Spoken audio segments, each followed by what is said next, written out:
மெய்யெழுத்துக்கள் பிறக்கக்கூடிய முயற்சி பிறப்பு, இதை தான் பார்க்க போகிறோம். இப்போ இது வந்து பார்த்தோம் அப்படின்னா நாக்கினுடைய நுனிப்பகுதி, நுனி நாக்கு.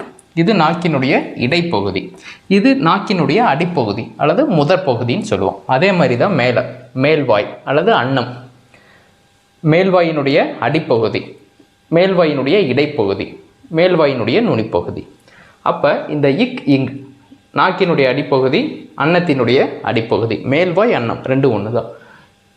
ஓகேவா? இந்த இச் இன்ச் அப்படின்றது நாக்கினுடைய இடைப்பகுதி, அன்னத்தினுடைய இடைப்பகுதி. இந்த இட் இன் நாவினுடைய நுனிப்பகுதி, அன்னத்தினுடைய நுனிப்பகுதி. முடிச்சா? ரைட்.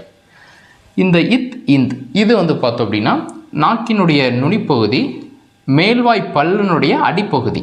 ஓகேவா? மேலே பல் இருக்குல்லையே, பல்லினுடைய அடிப்பகுதி, அதான் இங்கே கீழே போட்டிருக்கோம். அடிப்பகுதியில் பறதுனால இந்த இத் இந்த் பறக்குது. இப்பு இம்மு ரெண்டு லிப்ஸையும் க்ளோஸ் பண்ணுறப்ப பிறக்குது.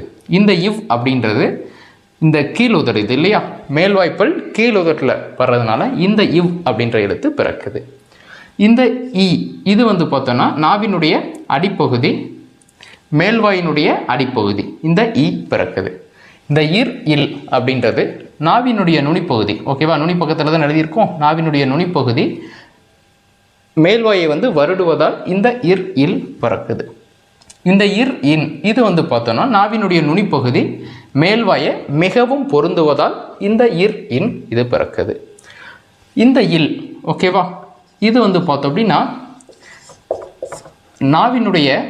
நாக்கினுடைய இந்த ஓரம் ஃபுல்லாக இருக்கு இல்லையா, இந்த ஓரம் முழுவதும் வந்து பார்த்தோம் அப்படின்னா மேல்வாய் பல்லை, ஓகேவா, மேல்வாய் பல்லை தடித்து நெருங்குவதால் இந்த இல் அப்படின்றது பிறக்குது.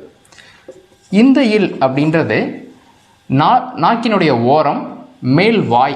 ஓகேவா? இது மேல்வாய். இந்த மேல்வாயை வந்து பார்த்தோம் அப்படின்னா தடித்து தடவுவதால் இந்த இல் அப்படின்றது பிறக்குது. ஓகே.